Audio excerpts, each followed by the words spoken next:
불교를 바로 보면 삶이 바로 보입니다. 안녕하세요.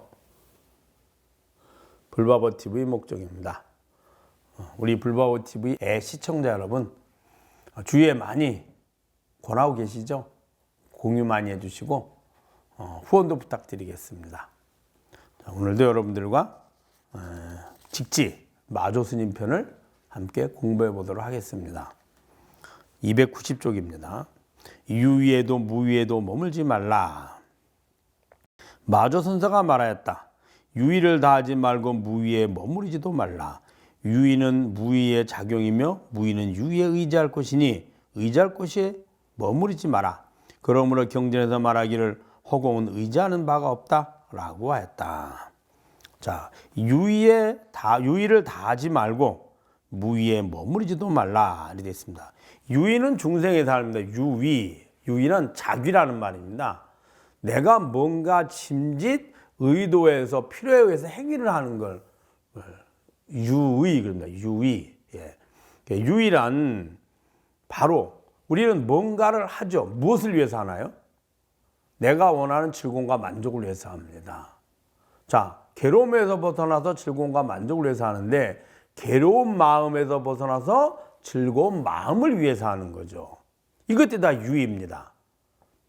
또 더 나아가서는 그것을 행하려면 몸이 필요한데 몸을 건강히 유지하기 위해서 합니다. 그래서 의식주를 갖추죠. 의식주를 갖추려고 하니까 돈이 필요하거든요. 그 돈을 벌기 위해서 합니다. 돈을 벌려니까 재능이 필요하죠. 그러니까 돈을 벌기 위해서 직업을 얻어야 되고 직장이 있어야 필요하고 하는 일이 필요하죠. 하는 일을 위해서 공부를 하고 재능을 갈고 닦죠.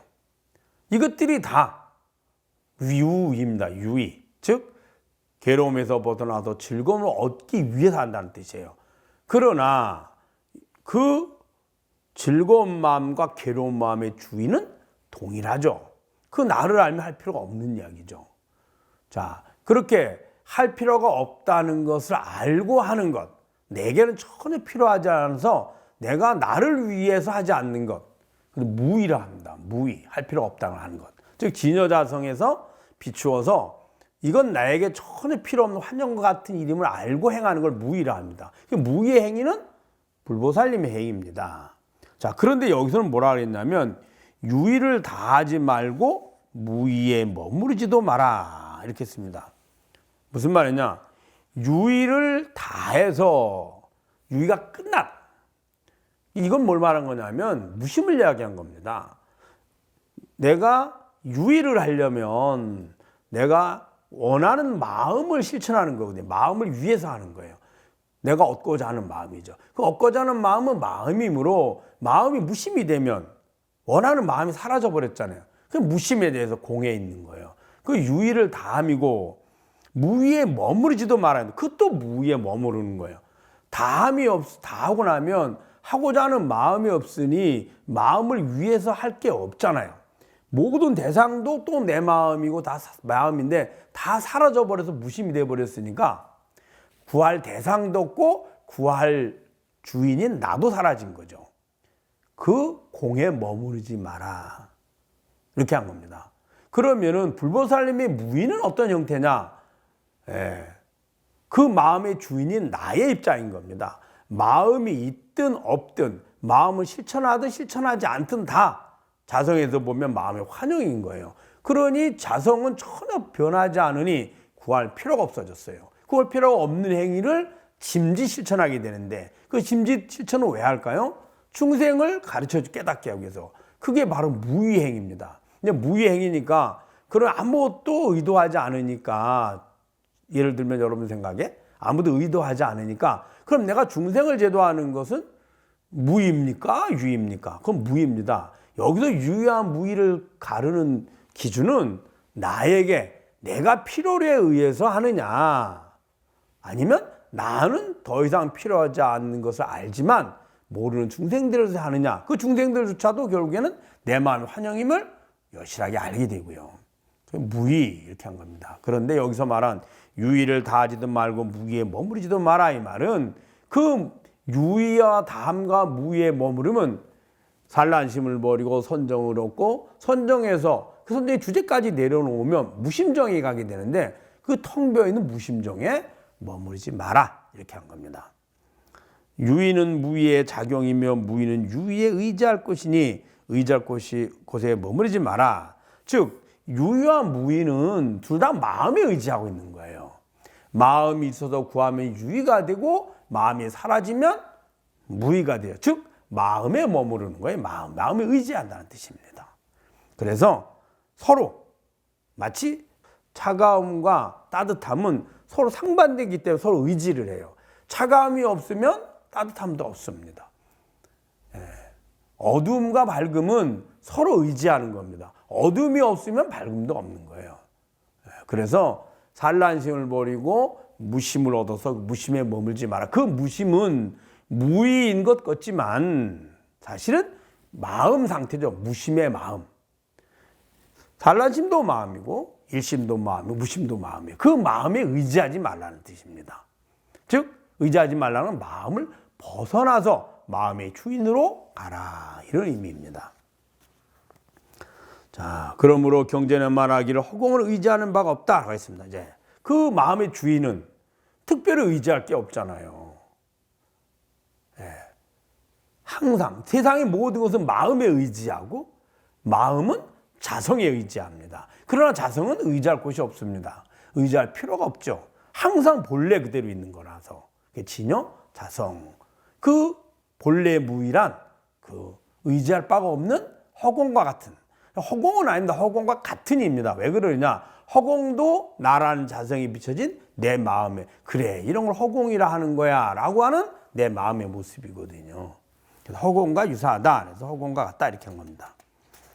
마음의 생멸하는 이치와 마음의 참되고 여여한 이치를 대하여 마음의 참되고 여여함이란 비유하자면 밝은 거울이 어떤 형상을 비추는 것과 같다. 거울은 마음에 비유하고 형상은 법에 비유한다. 자, 이 말은 마음이 생멸하는 이치와 마음이 참되고 여여한 이치에 대하여 즉 생멸심과 진여심에 대하여 이렇게 한 겁니다. 이것은 뭐와 같느냐? 참되고 여여함이란 비유하자면 밝은 거울에 어떤 형상을 비추는 것 같다. 거울의 마음을 비유하여 형상은 법에 비유된다. 이 말은 무슨 말이냐면 거울 같단 말이에요. 거울. 참되고 여여한 마음이란 거울이고 그 다음에 그 비춰지는 모든 것은 법. 여기서 법이란 존재하는 모든 것을 이야기한 겁니다. 존재하는 모든 것들이 실제로 밖에 있다라고 하면 대상이 되고 삼라만상이 되고 그것을 세계라고 이야기하고요. 그것이 내 마음의 모습임을 내가 보고 듣고 아니까 존재하는 거거든요. 그래 내 마음임을 알 때는 법이라고 이야기합니다. 이 법이란 진여자성인 바탕에 비춰진 모습이죠. 마치 거울 안에 물건이 없지만 거울 앞에 물건을 놓으면 거울 안에 물건이 있는 것처럼 비춰지죠. 그와 같습니다. 그래서 거울과 대상에 비유를 한 거예요. 그 대상을 법이라고 했고 그래서 만약 마음이 법을 취해서 곧 바깥 인연에 젖어들면 이것을 생멸하는 이치이다. 법을 취하지 않으면 곧 이것이 참되고 여여한 이치다. 즉 진여자성의 삼라만상이 비춰지는데 그 정보가 비춰지는데 그게 마음이거든요. 그 마음을 나로 여겨서 구해가면은 생멸하는 것이고 그것이 내 마음에 비춰진 환영임을 마음의 모습임을 여실히 알고 그 비추는 주인공이 보고 비추어 아는 주인이 바로 나다라고 알면 이것이 바로 참되고 여여한 이치다 이렇게 한 겁니다. 그래서 거울과 대상이 비유해야 되는데 그 대상 앞에 거울 앞에 대상이 있든 없든 비추든 비추지 않든 거울은 그 자리에 있습니다. 자성도 그와 같습니다. 마음이 머물든 마음이 없든 마음이 1000개가 비추어지든 10,000개가 비추어지든 자성은 다 그 자리에 있죠. 그게 다 내 마음이 되죠. 그 내 마음의 주인인 나 이것을 알면 이것이 참되고 여여한 이치고 그것을 모르고 그 나에게 비춰진 마음을 나로 여겨서 집착을 해서 거기에 동한다는 말은 뭐죠? 구하는 겁니다. 마음을 구하려 하면 이것이 바로 생멸의 이치이다 라고 말씀하신 겁니다. 여러분 잘 아셨죠? 열심히 여러 번 듣고 공부해 보시기를 부탁드립니다. 불교를 바라보면 삶이 바로 보입니다. 불바보 TV의 목종이었습니다. 감사합니다.